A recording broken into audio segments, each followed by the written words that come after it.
weird that this is the first video that I've done in like a week? I don't know why it's taken me a week. Well, I do know why. It's called life. Life just smacked the shit out of me last week, and I just have not had time. I just literally have had no time to do any videos, to do any reviews, to do anything else since last Thursday, I think it was. So what better way to get back into the swing of things than to talk about The Meg, or the shark movie that they're calling The Meg. So The Meg, like I said, is a shark movie. It stars Jason Statham and Lee Bingbing and Rainn Wilson and, you know, some other people. And what this movie is about is it's about a big, gigantic, prehistoric shark, aka a megalodon. It's like a humongously huge shark, like an impossibly big shark. Basically, this shark attacks some kind of underwater science station or something. Jason Statham, because he's a marine biologist and because, let's face it, he has top billing in the movie, he and the rest of his people have to try to team up to try to take down this megalodon, because the megalodon is going to wreak havoc and it's going to chase people and it's going to kill them, and, you know, it's a shark movie, you've seen this before. I will say, though, that there is some solid entertainment in this movie that I was able to take out of it. Keep in mind, people, that solid entertainment does not mean great entertainment. It does not mean great movie. It just means that I walked out of the movie and I didn't hate myself watching it. I suppose you gotta start with a guy like Jason Statham. I mean, Jason Statham is the draw, he's the lead star, he's the reason why you go to see this movie. And Jason Statham was good in this movie. Why? Because Jason Statham is usually good in whatever movie he's in, even if the movie is shit. Actually, it's kind of weird seeing him in a different type of setting this time, because he's not in a movie where he's surrounded by 20 guys and he gets to beat the shit out of them without really taking that much damage. And still, he has his own badass moments. I particularly like the back and forth between him and this little girl in the movie. Swear to God, I can't remember the little girl's name, and I can't even really remember the actress's name. Yeah, what else is new? But she was kind of fun. She's clearly only in the movie to be the adorable little girl. She had some really fun back and forth with Jason Statham, and I'm just kind of like, you know what? That's the one little morsel of character stuff that I can hold on to in this movie. To be honest, people, you go into a movie like this, yes, it has Jason Statham, yes, it has an adorable little Asian girl, but the reality is you want to see a shark, and you want to see a gigantic shark messing shit up. For the most part, I'd say you do. The shark sequences in the movie, yeah, they're pretty cool. The megalodon itself, it looks pretty awesome. When it shows up, shit goes down. When it shows up, people get scared. When it shows up, people die. That's what you want to see in a shark movie like this. Definitely some fun, cheesy, over-the-top, silly moments to mix in with the shark sequences. There are plenty of Jaws references and references to other shark movies that have come in the past, and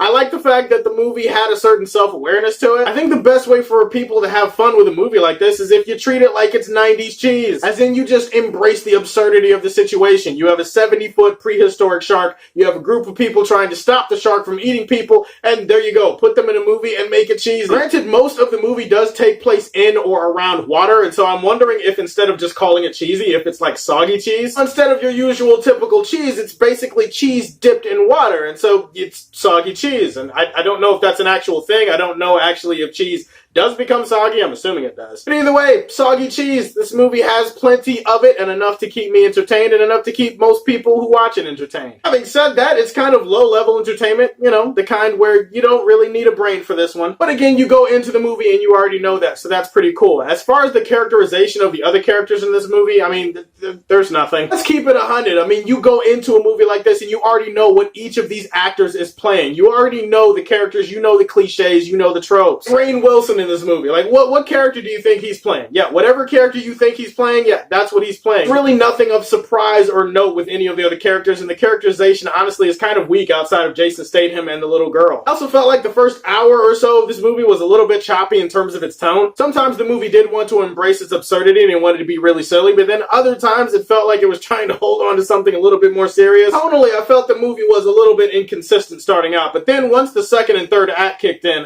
it's pretty much soggy cheese all the way to the finish. Guys, in the end, this is not a great movie. It's not even really a good movie. It is an entertaining, fun movie that I think you should go out and check out. Probably shouldn't pay full price to see the shit, but still, Jason Statham and some shark action, I mean, that's a good time at the movies, wouldn't you say? I'm not gonna say it's good. I'm not gonna say it's bad. I'm gonna say it's average. An entertainingly average movie. And so, I'm gonna put it in the Fortress of Solitude. Holy shit, I have a lot of things to catch up on. I've got a review for The Darkest Minds. I've got a review for The Spy Who Dumped Me, both movies which came out last weekend. And then I've got to review The Black Klansman, and then I've got to review Slender Man, and then it's a busy-ass couple of days for me. Bear with me. I'm gonna keep cranking these reviews out to you. I hope you guys keep watching it. Alright, so guys, tell me what your favorite Jason Statham movie is of all time. Put that in the comment section below. Please like and subscribe to the Superfan Show, and as always, if you like what you see, tell me how you feel, and stay tuned to hear more from the Man of Steel.